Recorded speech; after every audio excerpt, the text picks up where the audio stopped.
그러니까 오늘은 부부싸움 중에 절대 하지 말아야 할 6가지, 부부싸움 중에 절대 하지 말아야 할 6가지를 여러분과 함께 공유하겠습니다.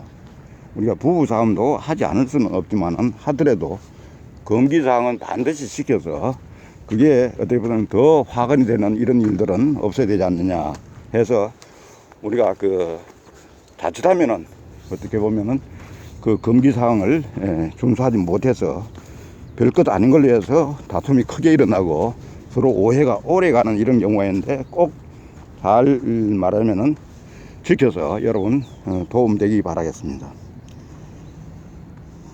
아무쪼록 여러분 끝까지 경청해 주시고, 혹시 부부가 더 말하면은 좋은 어떤 관계가 된다 그러면은, 여러분에게 꼭 도움이 된다 그러면은 저도 더 이상 바랄 것이 없겠습니다. 아무쪼록 여러분 모두에게 도움이 됐으면 하고요. 해서 도움이 됐으면은 여러분 구독과 좋아요를 누르시면 감사하겠습니다. 부부 관계에 있는 남녀라면 누구나 논쟁이나 말다툼을 한다고 볼 수 있습니다. 이는 건강한 관계를 다지는 기반이 되기도 하지만은 사이가 틀어지는 원인이 되기도 한다고 볼 수 있습니다.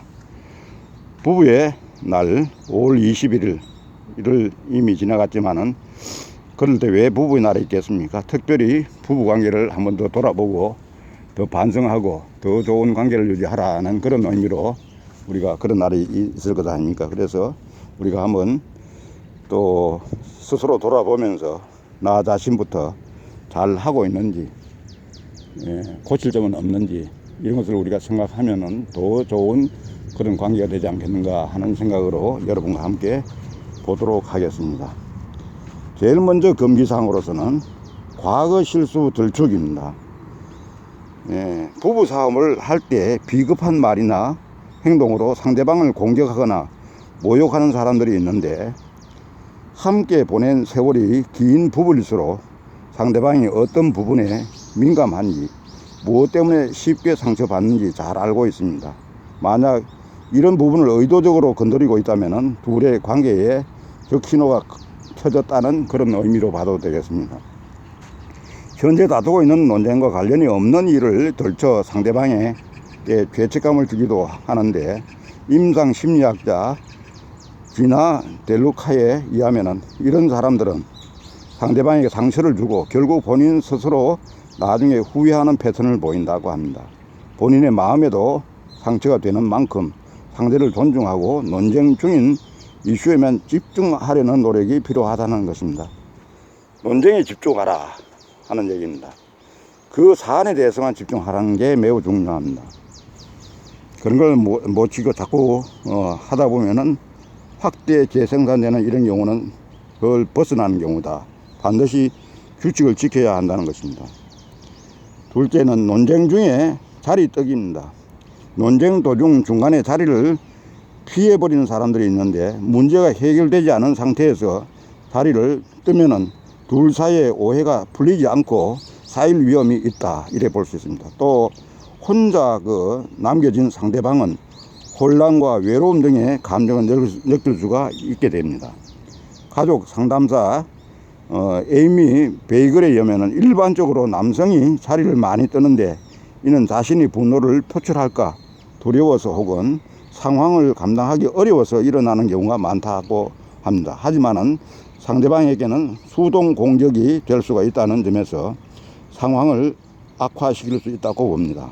수동 공격은 직접 물리적인 폭력을 가하는 공격과 달리 빈정대거나 무시하는 등의 방식으로 상대방에게 상처를 주는 태도를 말합니다.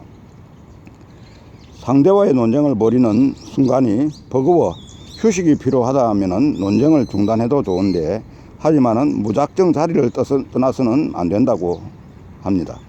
상대에게 양해를 구하고 중단해야 한다. 좀 더 이야기를 나누고 싶고 입장을 조율하고 싶지만은 잠깐 휴식을 취하는 것이 좋겠다는 식으로 양해를 구해야 한다고 합니다.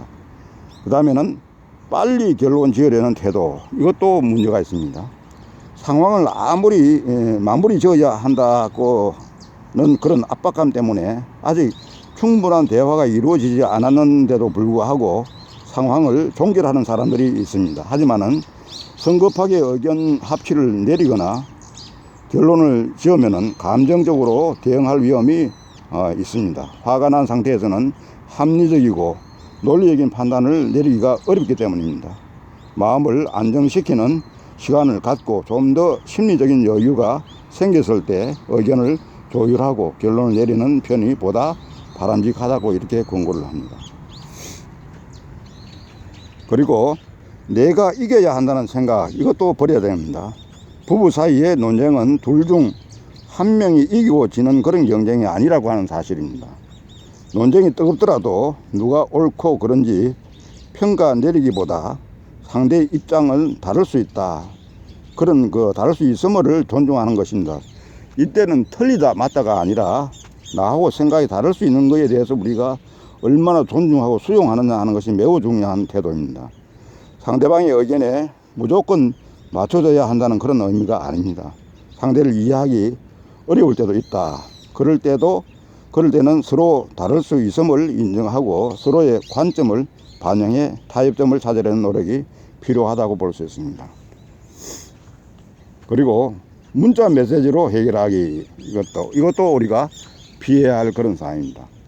논쟁이나 싸움으로 껄끄러워진 분위기를 문자 메시지로 해결하려는 사람들이 있는데, 행복한 표정이나 장난스러운 표정에 이모티콘을 잔뜩 보내는 식의 갑작스러운 문자 메시지는 오히려 눈치 없는 행동처럼 보여서 상황을 악화시킬 수가 있는 그런 것입니다. 문자를 통해서는 말투, 목소리, 표정, 제스처 등이 전달되지 않기 때문에 오히려 오해를 살 수도 있다고 볼 수 있습니다. 상대와의 논쟁은 면대면으로 얘기를 나누며 푸는 것이 가장 좋고, 최소한 전화로 목소리를 들으며 이야기를 나눠야 한다고 권고합니다.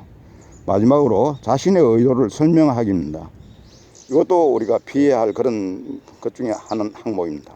자신이 어떤 단어를 사용했든 혹은 어떤 행동을 했든 나쁜 의도는 없었다며 변명하기에 주력하는 사람들이 있는데, 비록 좋은 의도에서 좋은 상대에게 상처를 줄 의도 없이 오해 살만한 말이나 행동을 했다 해도 이미 상대가 상처를 받았다면 사과를 먼저 하는 것이 둘 사이에 틀어지지 않는 전략이라고 볼 수가 있습니다.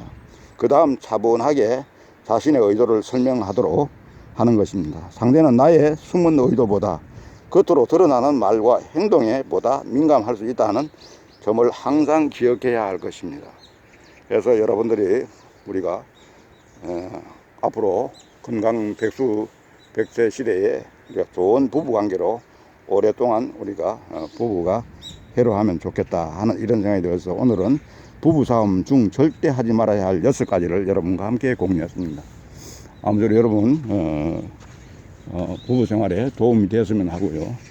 우리가 사소한 이런 문제 보면 대부분 우리가 여기 하지 말아야 될 것은 아주 엄청난 일이 아니고 사소한 일이고 누구나 다 할 수 있는 그런 일들입니다. 해서 우리가 꼭 부부관계가 원만하고 사랑스러운 관계가 될 수 있도록 하는데 도움이 되었으면 합니다.